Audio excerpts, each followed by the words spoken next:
लोगों के पवन सिंह पैदा कर दिलकू है। जो कल तक पवन सिंह को भगवान मान रहे थे, पवन सिंह को कहते थे कि मेरे बहुत पूजनीय, मेरा बाप मतारी सब यही है तुम, आई तो पवन सिंह कॉपियों करने लगते थे। ऐसे से चलो लोगों के पवन सिंह पैदा कर दिलकू है। और जिनके साथ गए ना कल, आप उनके साथ भी यही काम कीजिएगा। लोग का दिमाग खराब होगा तो खेसारी लाल को भी लोग गाड़ी देने का काम करें। भाई कौन चिन्ह रहा है, जो ग्रुप में है, ग्रुप डांसर है, तुमको लखनऊ से उखाड़ के फेंक नहीं, लखनऊ दादा मौसा कहकर ना रे मौगा ना, तोरा के डरवाए। इतना केकरा पास टाइम है कि तुमको डरवाने चल जाएगा वो? उतना आल जाल पे ध्यान नहीं देते हैं पवन सिंह।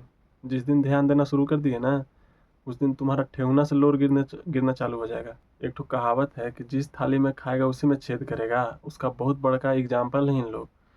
जो इंसान 10 साल से तुमको बहुत अच्छा लग रहा था, एक बैग इतना खराब लगने लगा, उसको लखनऊ में रहने नहीं दोगे? 10 साल से क्या कर रहे थे?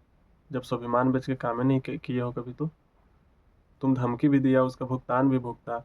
और एक चीज़ और, तुमको अगर हराना ही है ना तो ठीक है, माइक उठाओ, गाना स्टार्ट करो। आज से रोजी रोटी छीन लो पवन सिंह के, खेसारी लाल के, और जितना सिंगर है सबके रोजी रोटी छीन लो। स्टार्ट करो आज से गाना गाना। तो कुछ स्किल तो है ना, कोई टैलेंट तो है ना? बस 5 सेकंड 10 सेकंड के वीडियो बना सकते हो, वो भी दूसरे के म्यूजिक पे। अगर लड़का ढेर सारी महिलाओं के बीच में रहे तो उसको हम लोग कहते हैं भांड, और तुम्हारे जैसे लोग को कहते हैं बावली। हाँ वही, तुम वही हो।